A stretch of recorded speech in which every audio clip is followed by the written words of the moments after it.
A new event for families in the city of Rochester is being planned. The Spring into Summer Summer Meals Fest will give families an opportunity to learn about camps and activities happening this summer and also provide a sampling of the summer meals menu for the season. Tara Keller is Chief of Staff at FoodLink Incorporated. She joins us today along with Aaron Latanzio, Summer Meals Coordinator at Finger Lakes Health Systems Agency, to tell us more. Thanks for joining us. Thanks for having us. Thanks for having us. So if we could start with an overview of the Summer Meals Program for those who don't know, and maybe mention some of the partners. So City of Rochester, obviously one. Yep, City of Rochester, FoodLink, the Rochester City School District are all sponsors and support the sites and support the meals that go out to kids that participate during the summer months. And there's a bunch of other partners like FLHSA, the Community Foundation, Children's Agenda, lots of partners that plan year-round efforts for our process and sort of lead up to the summer when we launch summer meals. And these are free summer meals at free rec centers, churches. Yep, and all the summer school locations serve free meals as well. Okay. And there are lots of community sort of gathering areas that meals are being served at. Okay, and this kickoff event was typically, or the celebration would typically happen in July, but you've moved it up quite a bit. Why the reason, why move it? So everyone that Aaron just mentioned, we sit around a table and it's called the Summer Meals Partnership of Rochester. And one of the main objectives is to increase participation in the Summer Meals program. So historically, we always had it in July after Summer Meals started, and sites that were already participating with children who are already participating could come and enjoy it, a fun day. Essentially, it was a field trip for them, which was great, and we loved doing it. But we started to reflect on the impact or the purpose of that, and while we love inviting sites to a field trip, we realized it's not increasing participation. Okay. So we took a step back and thought, let's do it a little earlier in the year. Let's make it an info fair for parents so programs can table and share what's going on in the summer, so you can sign your kids up for different summer camps and other programming. And then while they're there, the kids still get the same fun aspect of the bounce houses and different nutrition education, and the Rec on the Move's going to be there. So there's tons of activities for the kids. That portion isn't changing, but instead of them coming with their summer meal site, hopefully they're new children who don't know too much about summer meals, and they're coming with their parents to learn more. And this is a free event? Yep, a free event at Frontier Field. It's running from 10 a.m. to 12:30 on next Saturday, May 14th.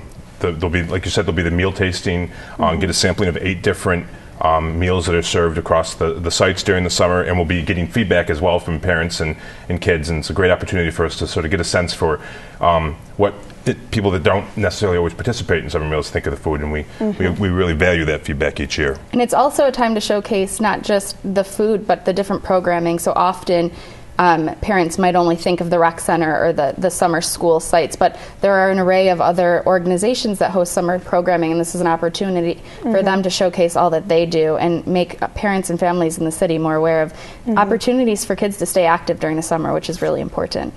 Who are some of those organizations that have signed on for this? For to represent the tables there, we've got a lot of great organizations. We've got we've got Urban Suburban is going to be there. We've got FoodLink, the sponsors will have tables there as well. The Rochester Public Library System will be there giving away books. Oh, great. The YMCA. Yep, YMCA. Head Start will be there. The Summer Leap programs. There's a lot of local athletic programs. The Rochester Flower City Panthers is a football team, and some of their other sports activities, they're tabling there as well. So it really runs the gamut from summer camps to just information in general to really active things like sports teams. And are the Red Wings going to be involved in the event as well? Yep, we'll have the Red Wings players there as well as Mitzi and Spike signing autograph cards and kind of getting involved with the kids, and we'll have a fast pitch softball game there as well that they'll be participating with. Yeah, so there won't be an actual game taking place that day, but it's a great venue to spread out and be able to set up the bounce houses on the field and Rec on the Moves on the field, so the kids get to be out on the field, but also they could stay up by the tables and do arts and crafts, nutrition education, hula hooping. There's a fingerprinting activity, and also for the younger ones who might not or might be starting kindergarten in September, they can learn how to get on the bus and sit on the bus and bus safety. So there's an array of activities for different ages. Okay, I want to go back to the meal tasting for a minute. So you said kids actually give input into what will become the summer meals menu? The menus for this year is pretty set, but we take the feedback each year, and then at the end of the summer each year, we sort of reevaluate what's worked, what doesn't work, and what changes we want to make. So they're not picking the meals necessarily for this year, but the feedback all of the sponsors take back and sort of make adjustments and that kind of thing to the meals they're serving. Yeah, we take it very seriously. So the meals that we're showcasing this year was the meals that received the greatest feedback last summer. So we want to continue to collect that, and when we have a captive audience and parents there also to be able to taste the meal, which that's not an opportunity parents often have, is to see and taste what their kids are eating and get that feedback. It's invaluable. And the other idea there is that families that haven't sent their kids to summer meal sites will have a sense for what the meal is like and maybe be more comfortable sending them there because they know what they're getting when they go to the site. Okay. How many sites are participating this summer? We're still taking on new sites. We'll probably have about 70 open sites across the community that are sites where anyone any child 18 or under can come and participate. No registration, with no you registration, just drop no in. paperwork. Yep. Some have breakfast, is that right? Some have breakfast, some have lunch, and then some actually serve meals later in the day too as well, at the supper time. And then all of the libraries are usually snack programs. And this summer we're launching a new website that's more user-friendly and interactive. So parents and kids can visit summermealsrock.org. ROC? Yep, ROC. Okay. And there's a list by zip code. There's a printable list. You can type in your zip code to see what sites are near you and if they serve a snack or breakfast and lunch. Oh, great. So it should be really interactive and user-friendly. If there's an organization that wants to participate new this year, what do they need to do to go through the process to become a site? Yep, they're going to need to contact one of the sponsors, either FoodLink or the City of Rochester are the best ones to contact. That information will be up there as well. But there's some minor eligibility requirements, like the number of kids that they will be able to serve and sort of basic sort of structural things and need to have a sink and that kind of thing. But either of the sponsors can get them set up as a program. And there's a few areas in the city of Rochester that are underserved by summer meals, so that's target areas, and Aaron could probably speak to what those locations are if there are organizations that are watching and want to get engaged in summer meals. Yeah, the neighborhood around School 17 is an area that we always would like to increase the number of sites that are there. We actually just did a reassessment with CGR right now, so we're going to probably be releasing what those new neighborhoods are. But Beechwood, there's Emma? I think so, Okay, yeah. Okay, same local area. Yeah. Who do you hope attends? So you said people that are new to summer meals, families, anyone. Is there a certain age range? So the program itself serves children and young adults 18 and under. So it's open, for that. Obviously, we would love returning individuals that have, participated and can talk to the kids who are there who haven't participated and talk about how much fun they have. But again, it is open for people to explore and really get to learn what summer meals is all about, and hopefully get their questions answered and reduce whatever their fears or barriers are to not sending their kids to those programs. Is summer meals, is this unique to Rochester? Does it happen across the state? It goes on across the country, actually. And there are other programs within Rochester as well. City of Rochester program is run and supported by FoodLink, the City of Rochester, and the Rochester City School District, but there are also smaller summer meals programs in East Rochester, Rondequoit, and Gates, and maybe I think a small program in Greece as well that are typically through the schools, but that is separate from the City of Rochester program. And then statewide and across the country as well, all supported by the USDA.